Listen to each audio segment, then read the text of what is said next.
Les pays d'Afrique centrale peinent à couvrir leurs besoins alimentaires malgré les potentialités agro-silvopastorales. La production de viande, par exemple, est de l'ordre de 270 000 tonnes par an dans la sous-région, alors que les besoins annuels en carcasse sont estimés à 995 000 tonnes. Pour réduire cet écart, la Commission économique du bétail, de la viande et des ressources halieutiques de la CEMAC recherche un financement de 130 milliards de francs CFA pour accompagner la politique de production alimentaire des pays membres. Les échanges de production animale des pays producteurs, le Cameroun, RCA et Tchad, qui devaient alimenter les pays côtiers, sont aujourd'hui insignifiants.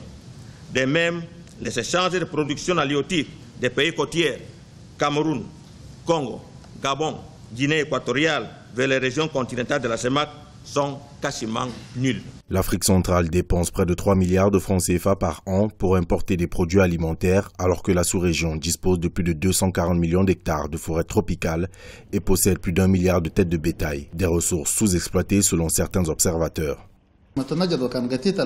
Il faut que les producteurs privilégient l'élevage et l'agriculture intensif pour mieux répondre aux besoins alimentaires croissants sur les marchés. Par exemple, la création des fermes agro-pastorales permettra non seulement de produire plus grâce à la fertilisation des sols par des fumiers des animaux, mais aussi avoir des stocks de foin après les récoltes pour l'alimentation du bétail.